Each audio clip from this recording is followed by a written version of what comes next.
नमस्कार मंडळी, कशा आहात? छान, एकदम बढिया. खूपच गरम होऊन राहिलं नाही दिवसेंदिवस. एक दिवस जसा जातो आहे तसं गरम खूप होऊन राहिलं. टेम्परेचर वाढून राहिलं, उष्णता खूप होऊन राहिली. शरीरामध्ये पाणी भरपूर गेलं पाहिजे. या सर्व दृष्टिकोनातून आपण सतत रोज सकाळी फिरतो, व्यायाम करतो, सर्व प्राणायाम वगैरे करतोच आहे. काही मंडळी करत असतील, काही नसतील करत. तर मी तुम्हाला फक्त आजच्या दिवशी एवढंच सांगू इच्छितो की बघा, मी जय गुरुदेव यूट्यूब चॅनलकडून तर बघा, महत्त्वाचं म्हणजे उन्हाळ्यामध्ये सकाळी, दुपारी आणि संध्याकाळी ज्याप्रमाणे आपण कोणत्याही प्रकारचे टॅबलेट घेतो, ब्लड प्रेशर असो, डायबिटीज असो, ज्या काही आपल्याला सवयी लागलेल्या आहेत त्या टॅबलेटसारखंच समजा थोडंसं आपल्याला काम करावं लागेल सकाळी, दुपारी आणि संध्याकाळी. तर शीतली आणि शीतकारी हे 2 प्राणायाम करा आणि बघा, मग त्याचा अनुभव घेतल्यानंतरच तुम्हाला कळेल. तर या उन्हाळ्याच्या दिवसामध्ये हे 2 प्राणायाम 5 ते 10 वेळा आपण ही क्रिया करायला पाहिजे, शीतली आणि शीतकारी. तर मी एक शीतली प्राणायाम सांगतो तुम्हाला. त्या पद्धतीनं सकाळी 5 ते 6 वेळा करा, 10 वेळा करा आणि दुपारी करा आणि संध्याकाळी करा. बघा, शरीरामध्ये कसा गारवा निर्माण होईल, थंडावा निर्माण होईल आणि छान वाटेल.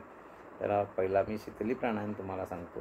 सरळ बसायचं, ताठ बसायचं आणि आपलं डोळे बंद करूनच हे करायचं आहे, किंवा डोळे उघडे ठेवूनही जरी केला आणि ज्या स्थितीमध्ये तुम्ही ऑफिसमध्ये असा, घरी असा, शाळेत असा, कुठेही असा, कोणत्या आपल्या बिझनेसमध्ये असा, व्यवसायामध्ये असा, दुकानात असा,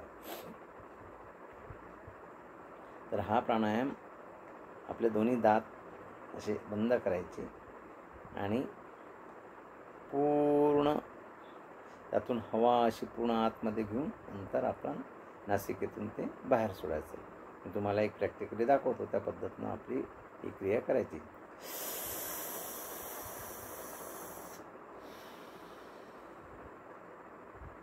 पुन्हा एकदा दाखवतो.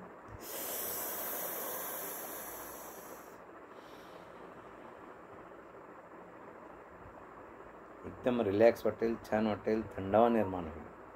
त्याच पद्धतीनं दुसरा शीतकारीसुद्धा आपण करू शकतो. जिभेची नाली करायची, नाली असते ना आपली गोल अशी पोंगळी, त्या पद्धतीनं ती तयार करायची. त्यातून पूर्ण हवा ओढायची आणि नाकाद्वारे, नासिकेद्वारे ती सोडायची. बघा,